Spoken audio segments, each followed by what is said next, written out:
Hi, welcome to today's e-course. Today is a course on trend following. Today is the part 1 of our course. Before I start, let me ask you a few questions. Have you experienced this before? You buy a stock and immediately it goes lower. How many have experienced this before? How about the next thing? You average down the cost or average down the stock and the stock goes even lower. I believe some of you have this painful experience, right? The third one, how about taking profit and the stocks immediately went higher? It's as if somebody is beside you looking at you trading. On the next one, you don't take your profit and you see your profit become losses. This is a painful experience. Let me try to explain why is it some investors have this painful experience. Number one, we have this term called fair value. How many of you heard of this term called fair value or even discounted value?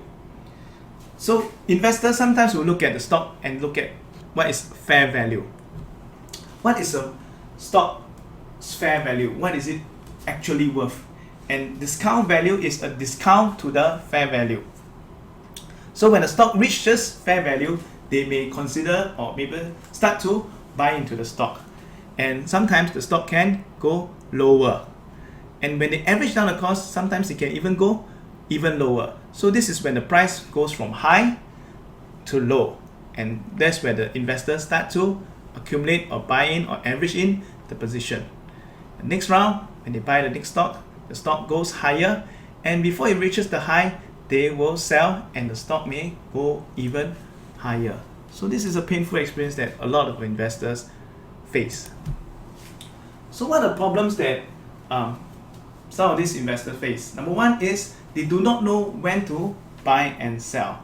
Number two is they think they know, but in actual case, they do not know.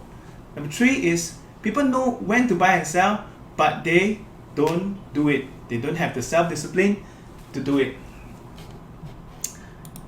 Let me define what is trend following. Trend following based on Wikipedia is based on technical analysis of a market price and not based on the fundamental strength of a company. This is based on Wikipedia. So is there any, Colin, you may ask me, is there any successful trend follower that you know? There's this person in this book called Market Wizard, Bruce Kaufner. He's now worth 3.5 billion. He was trained by a person called Marcus, and Marcus was trained by another person called Ed Sekoda. And right now, Kaufner is worth $3.5 billion.